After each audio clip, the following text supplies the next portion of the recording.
Ito yung binili ko sa Lazada. Hindi ito yung pinakamura, pero ito yung parang legit kasi. Ito yung may mga review. Ngayon, binili ko siya. Titignan natin kung nakasave ba tayo ng 1,000 pesos o napeke tayo. Pero bago yun, intro!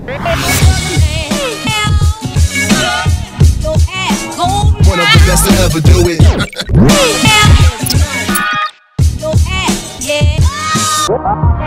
Ito yung pinakamurang makukuha niyo sa Lazada.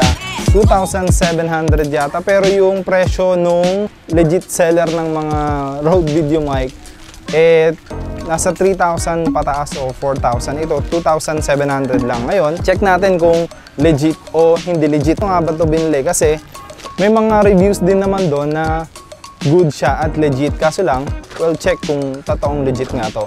Ngayon, buksan na natin. Tutok muna natin yung camera. Tutok. Ayun, kung titignan nyo, actually nabuksan ko na siya eh.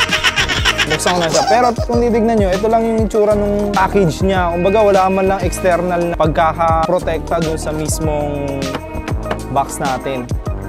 Tapos, pag open mo siya, pagkuha mo siya from the box, meron na agad siyang made in China.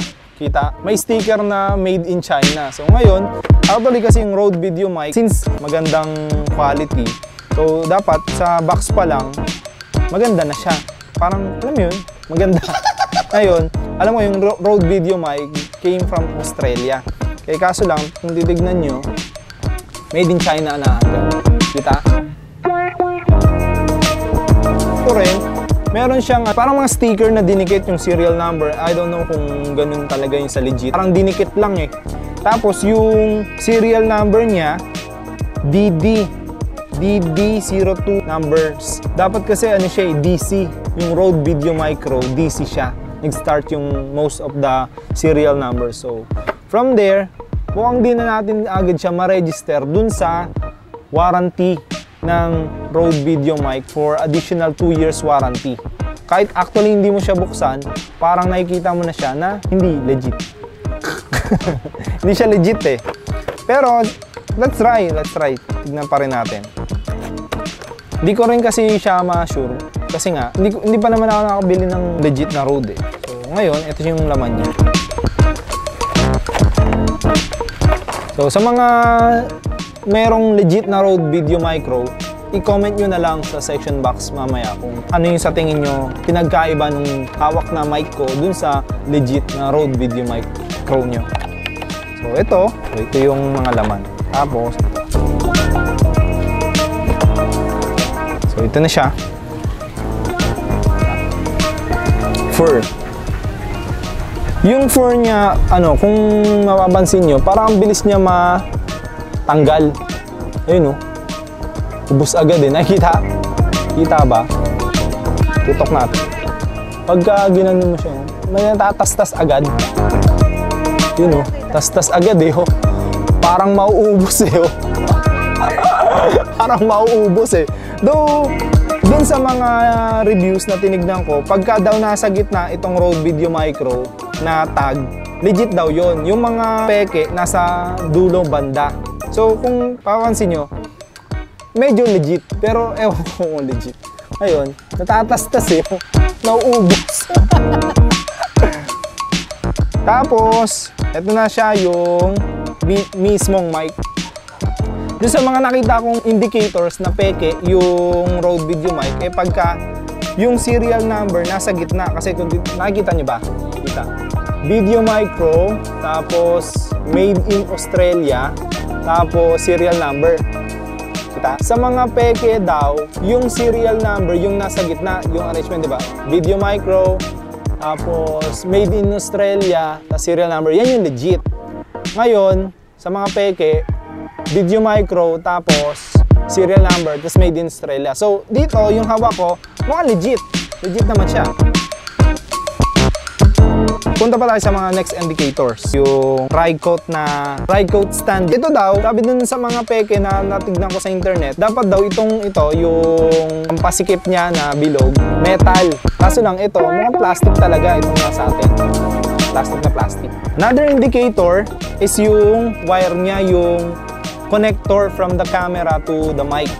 Sabi nila, yung original, merong road na letters dun sa mismo red na wire. Yun sa atin, meron. Kaso lang, kung mapapansin nyo, parang base sa nakikita ko dun sa mga reviews sa internet, yung mga tunay na Rode mic, parang embossed yung pagka-print dun sa letters. Ito, parang hindi siya embossed eh, parang may lagay lang. Tapos, manual, tsaka yun. Ang mas maganda, tignan natin kung gumagana siya.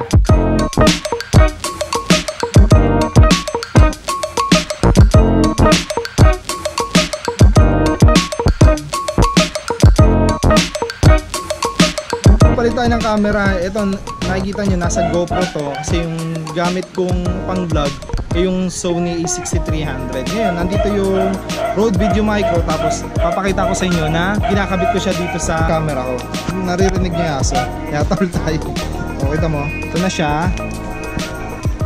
Tapos yan. Tapos ito, dito kabit natin dito sa mic. Yan. Ngayon, open natin yung camera.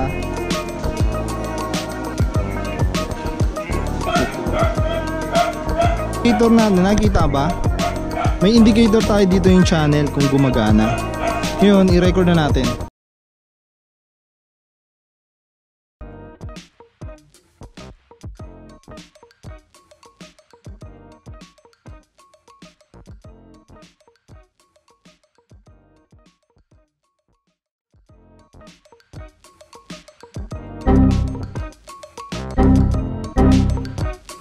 Ang nangyari, nung pinost process na natin yung video na kuha from the Sony A6300 using the Rode Video Micro na galing sa Lazada, eh walang boses. So, ibig sabihin, hindi gumagana. Siyempre, it's not fake din kasi kinat ko yung seller, though yung seller naging scene mode na lang ako. Scene mode na lang ako. Nung una kasi nagre-reply pa siya sa mga chat ko eh. Kung authentic ba to, sabi niya naman, oo.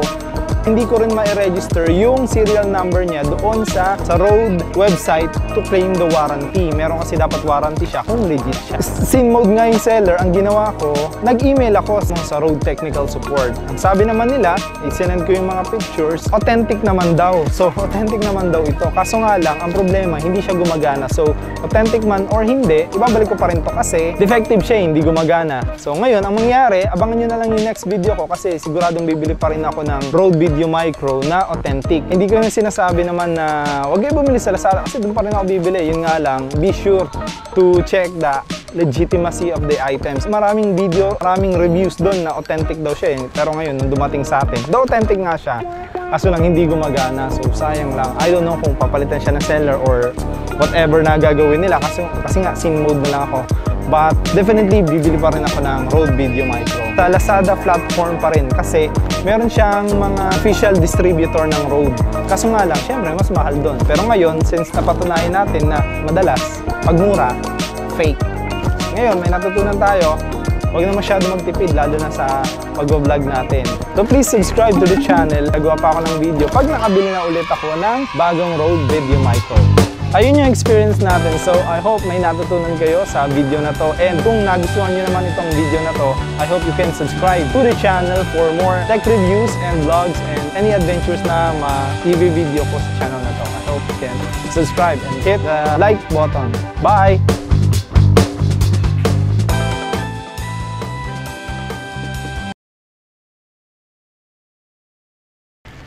So subscribe! Subscribe yun, guys! Subscribe!